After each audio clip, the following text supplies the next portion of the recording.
आपने जो प्रचार किया जेल से निकलकर, फ़ायदा हुआ आम आदमी पार्टी को, गठबंधन को? होना तो चाहिए। जैसे गीता में लिखा है कि कर्म करते जाओ, हमने अपना कर्म पूरा किया, बाकी फल तो ऊपर वाले के हाथ में है, जनता के हाथ में। जनता जनार्दन है। कैसा रिस्पॉन्स था लोगों का? रिस्पांस बहुत अच्छा था।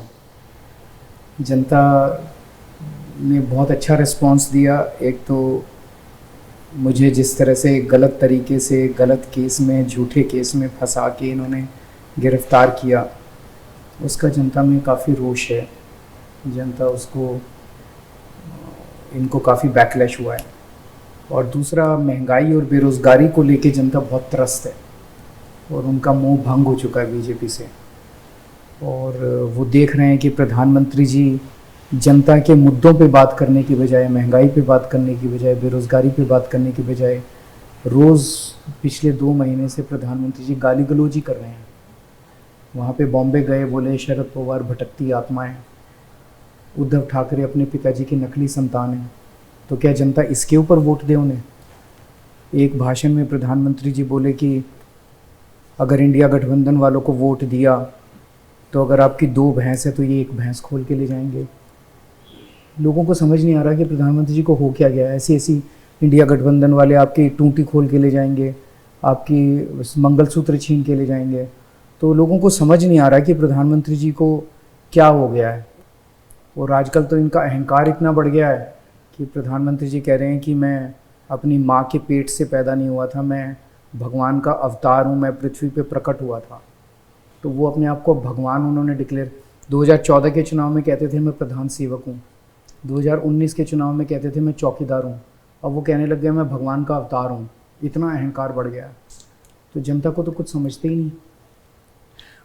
पर ये बताइए, ये जो इंडिया की पार्टियां हैं उसमें थोड़ा अननेचुरल भी है। मैं बात कर रहा हूँ कांग्रेस पार्टी की। आप दिल्ली में लड़ते हैं, जो आपका गढ़ है। पंजाब जहाँ आपकी सरकार है वहाँ आप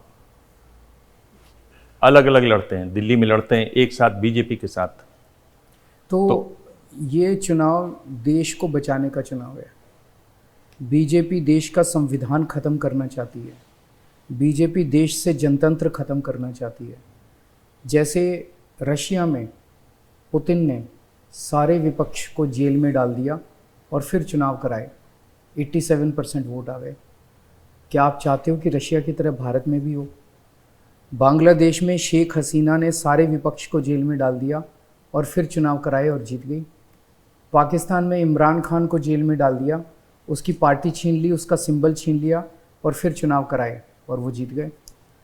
इंडिया के अंदर भी वो होना चालू हो गया। इन्होंने शरद पवार जी की पार्टी के 2 टुकड़े कर दिए, उनकी पार्टी छीन ली, उनका सिंबल छीन लिया। शिवसेना के 2 टुकड़े कर दिए, उनकी पार्टी छीन ली, उनका सिंबल छीन लिया और फिर कहते हैं आओ चुनाव लड़ते हैं।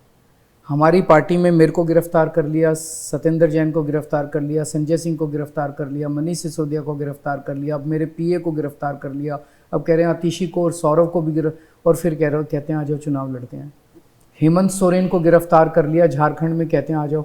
कांग्रेस पार्टी के उन्होंने बैंक अकाउंट फ्रीज कर दिए। क्या आप चाहते हैं हमारे देश के अंदर ये तानाशाही, ऐसी तानाशाही आए? कोई नहीं चाहता।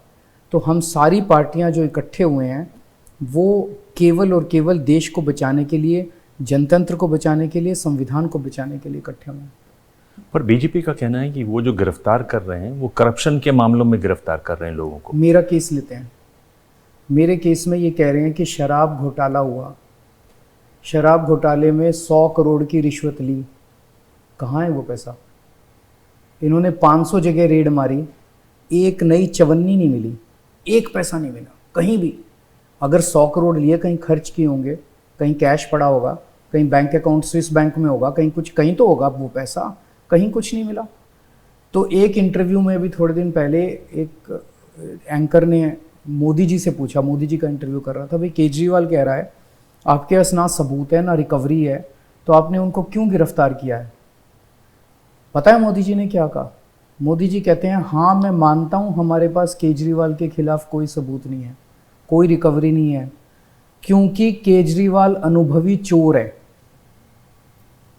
तो पूरे देश के सामने मोदी जी ने माना कि मेरे खिलाफ उनके पास इस पूरे मामले में कोई सबूत नहीं है, जबरदस्ती मेरे को फर्जी केस बना के गिरफ्तार किया हुआ है। वही तो वो कह रहे हैं कि आप बहुत अनुभवी हैं।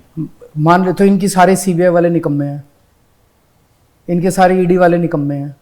चलो मान लो मैं अनुभवी हूँ और इनके पास कोई सबूत नहीं, तो ऐसे थोड़ी पकड़ सकते हैं किसी को। बस मोदी जी को सपने में आया कि केजरीवाल चोर है तो पकड़ लूंगा मैं। कानून कुछ होता है कि नहीं होता है, सबूत कुछ होता है? ना इनके पास सबूत है, ना इनके पास रिकवरी है। चवन्नी की रिकवरी नहीं है, बस केजरीवाल को जेल में डालना है, डाल दिया केजरीवाल को जेल में। जब देश का प्रधानमंत्री टीवी चैनल पे पूरे देश के सामने कह रहा है कि मेरे पास केजरीवाल के खिलाफ कुछ नहीं है, तो ये दिखाता है कि ये केवल राजनीतिक द्वेष और तानाशाही के तहत गिरफ्तार किया गया। इस पर वो कह रहे हैं अभी जांच चल रही है। हाँ, जांच चल रही है ना, चल रही है। अभी मेरे खिलाफ अभी मेरे खिलाफ कुछ साबित तो नहीं हुआ ना? नहीं, साबित तो नहीं हुआ, अभी वो तो कोर्ट में होगा। तो वो तो कोर्ट में होगा। मेरे को गिरफ्तार फिर कैसे कर लिया? जांच चलते चलते गिरफ्तार करने का कौन सा प्रावधान है? अभी तक हमारे देश के अंदर सिस्टम था, एफआईआर होती थी, जांच होती थी, मुकदमा चलता था, जज कहता था ये दोषी है, ये निर्दोष है, और फिर दोषी जेल जाता था। अब मोदी जी कह रहे हैं जांच चल रही है, मैंने अभी गिरफ्तार कर लिया सबको। जैसे ही घड़ी का काटा दोपहर 2:30 पे आए, बबीता जी का दिल सास बहू साजिश के लिए मचल जाए। और ये है इनकी बहू, पूरे दिन ऑफिस की टेंशन हो जाए गॉन जब ये करें अपना फेवरेट शो फ्री टाइम पे ऑन। इनकी तरह आप भी देखिए अपना फेवरेट शो अपने टाइम पर और डाउनलोड कीजिए एबीपी लाइव ऐप अपने स्मार्ट टीवी पर।